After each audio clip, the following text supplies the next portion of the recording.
गायत्री महामंत्र के 24 अक्षरों में इतना ज्ञान विज्ञान भरा हुआ है कि उसका अन्वेषण करने से सब कुछ प्राप्त किया जा सकता है।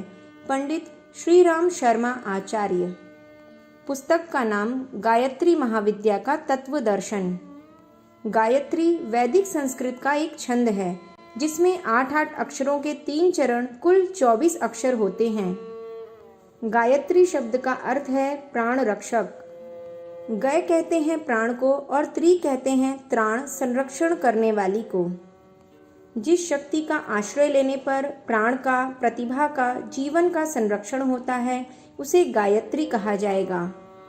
आज समस्त विश्व गायत्री मंत्र के प्रभाव एवं शक्ति के सामने नतमस्तक होता जा रहा है। विभिन्न प्रांतों, देशों और समुदायों के लोगों ने इस मंत्र की अद्भुत शक्ति और सामर्थ्य को आत्मसात करने के पथ पर अनुगमन कर लिया है और करते जा रहे हैं। ऐसे में उत्सुकतावश कुछ प्रश्न हम सब के अंतःकरण में उमड़ते हैं, जैसे गायत्री की महाविद्या का तत्व दर्शन क्या है। हमारे पुराणों में जो अलंकारिक कथाएं गायत्री और गायत्री मंत्र को संबोधित करती हैं, उनके पीछे का मर्म क्या है? गायत्री और ब्रह्म की एकता का क्या तात्पर्य है?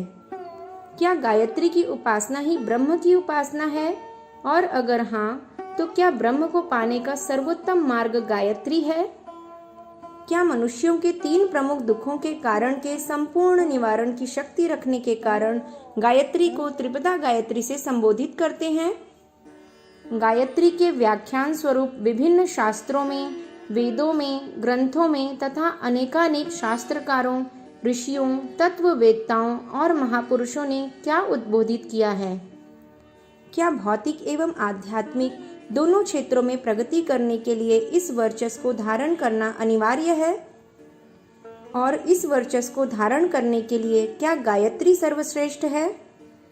यदि ऊपर दिए गए प्रश्न आपके मन में भी गायत्री महामंत्र को जानने और समझने का कौतूहल उत्पन्न करते हैं, तो आज की पुस्तक आपके लिए है। पुस्तक के सद्वाक्य। ब्रह्म ही गायत्री है और उसकी उपासना ब्रह्म प्राप्ति का सर्वोत्तम मार्ग है। सच्चा गायत्री उपासक साधन संपन्न होते हुए भी निर्लिप्त बना रहता है। अपने लिए कम से कम साधनों का उपयोग करता है। व्यापक स्तर पर विद्यमान अभाव, दरिद्रता के निवारण में ही उसे शाश्वत आनंद की अनुभूति होती है। जिस प्रकार वैज्ञानिक लोग इस ब्रह्मांड में, बाह्य जगत में व्याप्त अनेक शक्तियों को ढूंढते और उनका उपयोग करते हैं, उसी प्रकार आत्मविज्ञानी साधक पिंड में, देह में, अंतर जगत में सन्निहित तत्वों का साक्षात्कार करके उनकी दिव्य शक्तियों से लाभान्वित होते हैं। गायत्री की मंत्र शक्ति साधक की सभी बुराइयों, दुर्बलताओं और कुप्रवृत्तियों को भस्म कर देती हैं।